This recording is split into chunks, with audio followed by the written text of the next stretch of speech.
Ekpe culture documentary. Ekpe, which literally means lion, is a traditional secret society originated from the Ekoi tribe in Cross River State. The masquerade tradition itself is the most popular in Calabar and the Oron nation of Udung-Ukko, Urue-Offong Oruko, Okobo, as well as Eket and Uruan local government areas of Akwa Ibom state and even western Cameroon. The Efik Calabar structure of Ekpe begins with the basic masquerade idem equal to Nyampe, which is the most common of the highest level displayed only by senior mantle bearers. Members of this sacred cult are endowed as protector of the societal order along with the traditional ruler. They have a set of cultural disposition communication known as nsibidi, which includes 2,000-year-old writing system with some of the symbols commonly found inscribed on the Ukara attire. Nsibidi also include special gestures, communication, and ancestral vocalization that can only be understood, interpreted, and responded by senior members of the Ekpe cult. In the ancient times, as recently as the 17th century CE, the driver and bearer of the masquerade was an invoked ancestor who was the leader of the high-ranking member of the cult, and no one would know the actual identity of the long-dead ancestor, not even the members of the secret society. However, in modern times, the tradition has evolved away from deep spirituality and remain only noticeable as a symbolic culture. The bearer of the masquerade in this age is a living man who goes through an intense ritual and pouring of libation to ask permission, wisdom, and guidance of the ancestors before he bears the responsibility of diving, driving, and parading the masquerade. Unlike Ekpe is not a variety of masquerade cult, but one traditional cult with same core values known in different localities by slightly different names, mainly Ekpe and Nkpe. And it is always the highest and most prestigious masquerade in the locality where it exists. Just like the lion is known to be the king of its habitat, Ekpe is the king of all masquerades, as many Ekpe rituals and ceremonies required utmost masculinity, celibacy, and purity. Women are traditionally prohibited from the proximity to any aspect of the cult except the wives and daughters of high-ranked members, who are ceremonially initiated as distant observers rather than participants.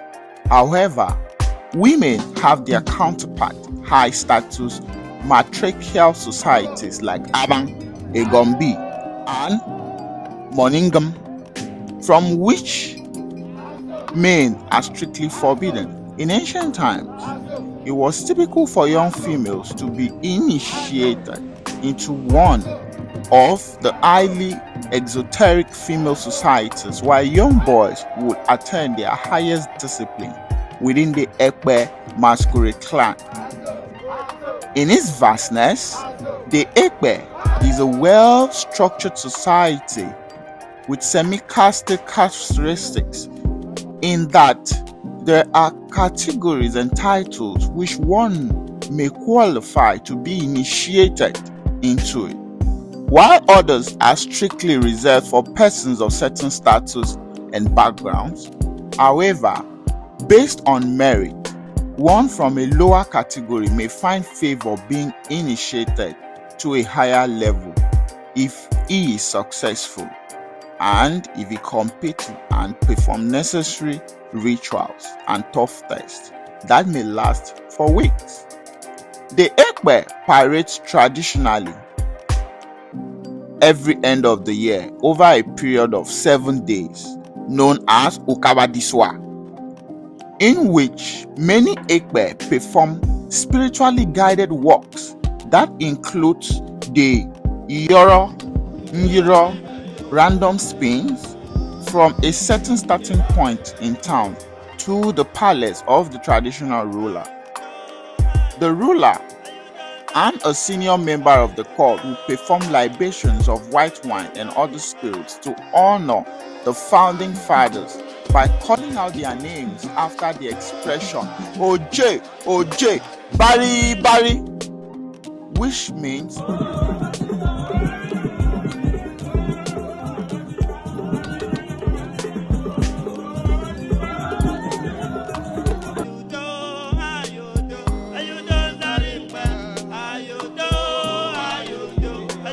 the most noticeable element of the Ekpe call at form is the masquerade itself, which is designed originally red and black, but also rarely in other colors, with a big round glitterance worn at the upper body section to represent the mane of a lion, and a small versions around the ankles called Nkpatetem, and smaller versions around the wrist called Itong Uboredem. The masquerade holds a bunch of oboti leaves in the left hand and a long staff in the right hand. This too symbolizes different things, but cannot be fully established without spiritual interpretation and authority, but it symbolizes leadership and authority. Consecutively, however, in ancient times, it was popular that if the Ekpe strikes a person with the oboti leaves, there was hope, as that simply meant casting out evil from the person. On the other hand, if the Ekpe struck the person with the staff, that would mean the end, death. Although Ekpe cult has different factions in different areas across the Cross River region, they also communicate in the same Nsibidi gesture and symbols. If one group comes face to face with another group on the street, one must prove its originality by giving accurate Nsibidi response and certain Nsibidi verbal cues and riddle. If the other group gives the correct verbal answer or non-verbal answer, it validates its genuineness and the group can move on peacefully, dancing their Ekpe. An inability to solve the Nsibidi riddle would indicate that the group is fake and therefore will face the full wrath of the original cult. The Ekpe cult is not a typical dance group and stands out as one of the most prestigious masquerade in West Africa, in that it does appear just as art formed during Okabadiswa festival.